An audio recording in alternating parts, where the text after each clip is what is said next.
Pirms pāris nedēļām stāstījām par eksperimentu sociālu kampaņu, kas saistīta ar pārtikas atkritumu samazināšanu. Dalīsim brālīgi, kurā piedalās sabiedrībā zināmi cilvēki un cenšas savu atkritumu daudzumu ikdienā samazināt. Eksperiments, kā neizmest lieki pārtikas produktus ārā, rit pilnā sparā. Tam seko līdzi sociālie tīkli, palīgā nāk profesionāls pavārs. Un kā veicas dalībniekiem, to mēs tūliņ uzzināsim.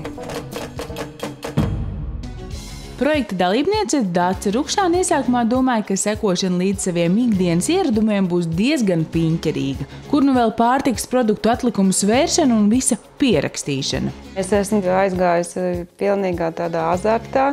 Un šādi eksperimenti droši vien kaut kas, kas saistīts ar kaut ko ekoloģisku, viņi man tā kā lavīna pavilkus līdzi vesels čupu ar citām lietām, piedomāšana vairāk arī pie tā, ko ēdu, un lai tā pārtika būtu pēc iespējas ekoloģiskāka. Šobrīd Dace seko līdz savai rīcībai, kuru iespējams agrāk būtu uzskatījis par, maigi sakot, mazliet traku.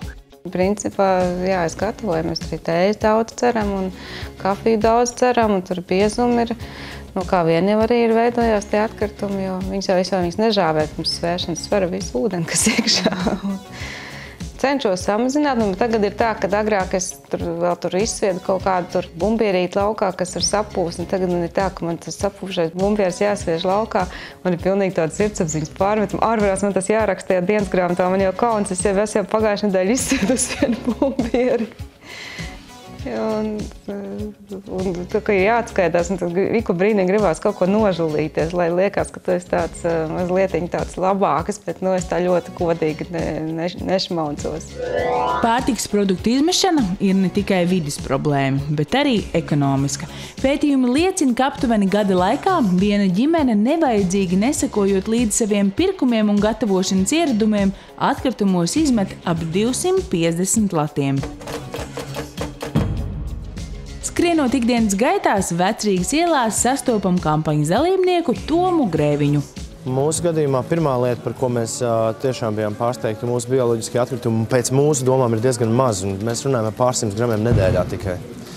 Kas šķiet dīvaini, jo mēs nekad par to nebijām domājuši. Mēs, uztraucamies par to, ko mēs ēdam un kā mēs ēdam, bet to, ka tas būs tik maz, tas neienāca prātā. Es nezinu, kā viņš to izdara. Man te iznāk vairāk kilogramu, jo tīpaši jau ir gatavojas kaut kāds sautējums, tur mizas ir daudz. Mēs mājās diezgan daudz sakam kūkas, tur ir olu, čaumalas, arī diezgan daudz tās gan nesver smagi, bet tad man atnāca ciemiņi, mēs apēdām zosi, un tur vien jau bija ar visiem dārzeņiem, kas tika ēsti klāt, bija kaut kā 4 kilogrami kopā ar mizām, zosu kauliem, un tur nekas ēdams no tā viss nav, bet nav nekā 400 grami. No malas paskatoties, šķiet, kampaņas dāmas tik tiešām šai kustībai eksperimentam Dalīsim brālīgi piesaistījušas neskaitām daudz cilvēku. Sociālais portāls Twitter čīvina par videi draudzīgām tēmām. Mēs diezgan daudz ar divām meitenēm, ar Anitu Tomu un Ilzi Lipsku komunicējam Twitterī. Un citreiz pat ļoti aktīvi, mums arī piesaistās citi. Un paralēli pavēlkās arī vairāk cits, tēmas, kas saistīts ar vides aizsardzības, piemēram, plastmasas lietošana, ēdienu iepakojums, kas tur ir kaitīgs, kas nav. Un cilvēki prasa jautājumus, un iznāk, ka tomēr ir diezgan tas informācijas daudzums. Es biju domājis, ka viņš ir lielāks, ka, par plastmasas kaitīgumu virtuvē zina visi cilvēki. Bet tā kā es pat esmu tur diezgan daudz lasījis, tas arī ir kaut ko atbildēt. Kampaņai pieteikušās skolas, skolēni un ik viens, kas par to izdzird, pievērš tai uzmanību. Tagad arī savām draudzenēm visām saku, tagad vajag pāriet uz ekopārtiku un tur visu kaut ko. Protams, ka pirmā reakcija ir tieši tāda pat, kā man bija pirms dažiem gadiem, kad es to sāku darīt. Nē, tas ir dārgi, tas aizņem laiku, tas prasa tur piedomāt, tas man atraus no citām lietām. Bet, beigās, kad tu sāc darīt, tas tikai pirmā nedēļa, 2 ir sarežģītāk, pēc tam tas ir tikpat vienkārši.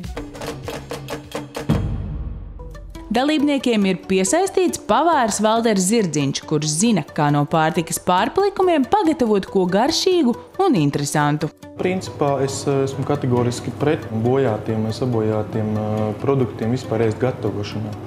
Jautājums nevis kā izmantot sabojājušos produktus, bet kā nepieļaut. Un šeit man ir novārīts buljons, normāls kaulu buljons, kurā ir pēdējā momentā 20 minūtes kāpostu pavarīt. Kā mēs varētu kāpostu uz zupu no gaisa.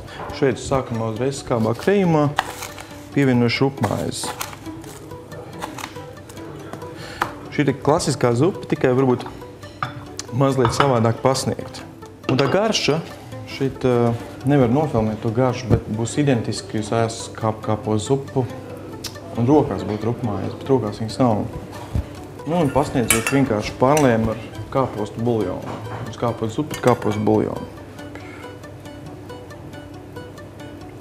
Ziemas vakaros šādu sasildīties, es pat nezinu, varbūt kāds sākumā welcome drinka vietā var šādu piedāvāt, bet tas tiešām ir viena feina lieta. Skābu kāpostu buljons ar krējumu un rīvmaizi tik tiešām ļoti gards. Tāpat Valters iesaka nepirkt saviem mainiekiem ļoti neveselīgos kartupeļu čipšus, bet gan tos pagatavot no bietēm. Izkaltēt smukas plānas biešas šķēlītes un pabērt tās ar dabīgajām garšvielām. Un no pāri palikušā ķirbja uzcep varenu gardu pīrāgu, mazliet smilšu mīklas, sviesta, burkāna un krējumiņa. Sociālajai kampaņai var sekot līdzi mājaslapā Homo Ekos. Pats var veikt savus pierakstus un kalkulēt pārtikas patēriņu. Tādējādi padarīsi vidi tīrāku un rūpēsies par mūsu planētu, kā arī manāmi ietaupīsi savas ģimenes budžetu.